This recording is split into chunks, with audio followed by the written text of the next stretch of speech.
Hello, and welcome back to The Experiment. This week's essay is titled Regarding Lordran and Other Thoughts on Space.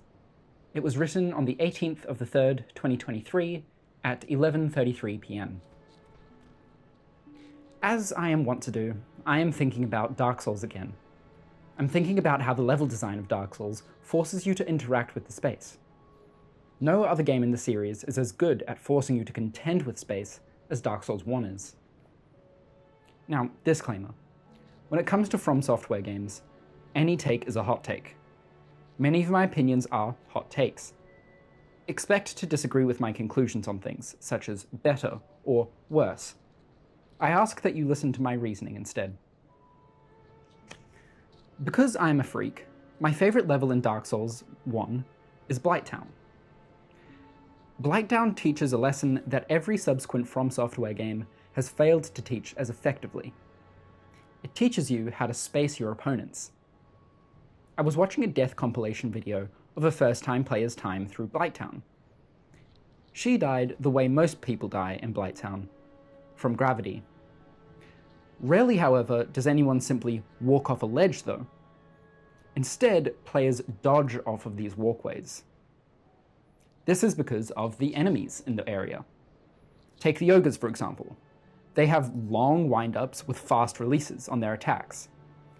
Dodging the attack itself is difficult on its own, and dodging while on a bridge is a great way to jump off of the bridge.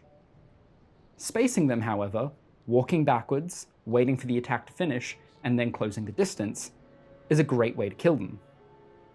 Then there are the ghouls of Blighttown. They attack in forward charge. Dodging backwards will get you stuck in the latter half of their attack. Dodging sideways takes you off of a cliff. Your options? Bait the attack, then walk away, or carefully walk, not dodge, around the charge. It's pretty clear, isn't it? You aren't supposed to dodge down here. You're supposed to space your enemies.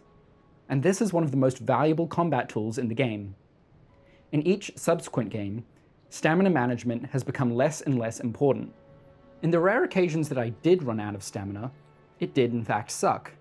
But it was so hard to run out of stamina that I never played around it.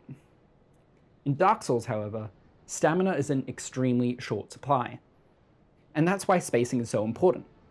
It's a method of avoiding damage that doesn't use stamina, and in fact recovers it, and it doesn't have recovery frames.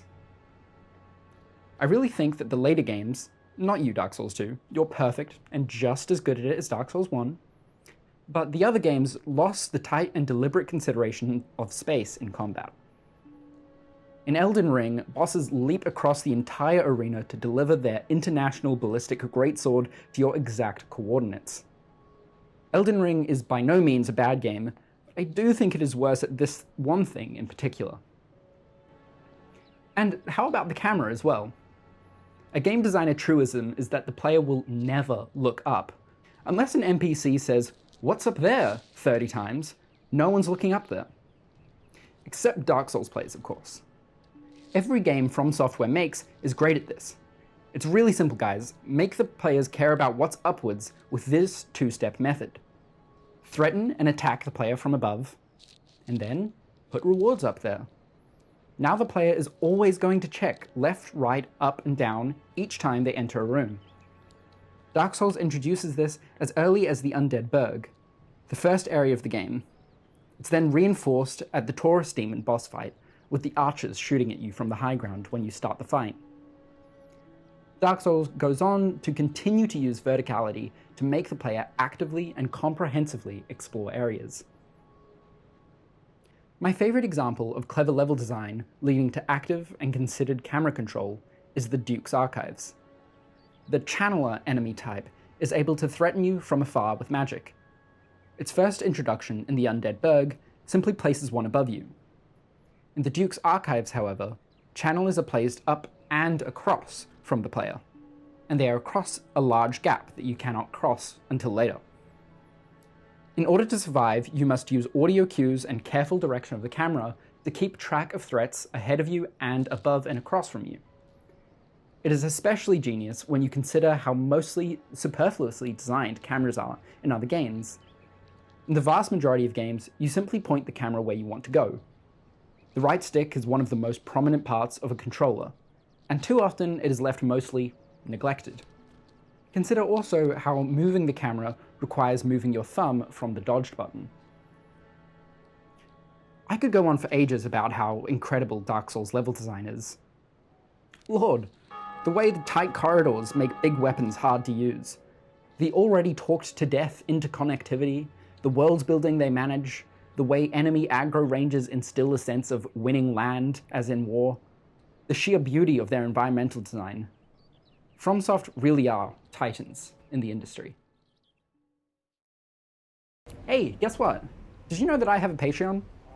It's not pay by month, it's pay per project, allowing me to only charge every 2 or 2 and a bit months, or for any of my major releases, such as a game or something. If pay per project scares you, you can set it to never charge you more than once per month, though I would never charge more than once in a month anyway. So then, allow me to thank my wonderful patrons, because this video is this period's Patreon project charge.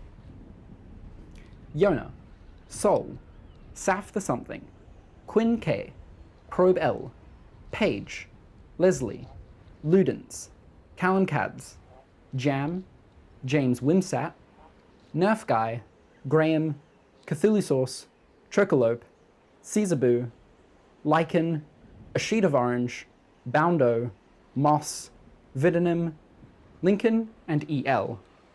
And my super patrons, the megaphones themselves, Seon, Kirby, and L.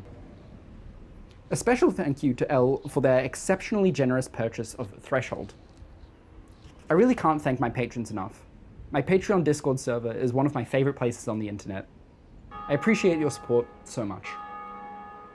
It's utterly surreal to me that anyone would pledge money to me and my random, inconsistent projects. This essay was finished on the 19th of the 3rd, 2023. It is also the date when I finished this entire notebook. Every single page has now been written on. That's it. Thank you for watching.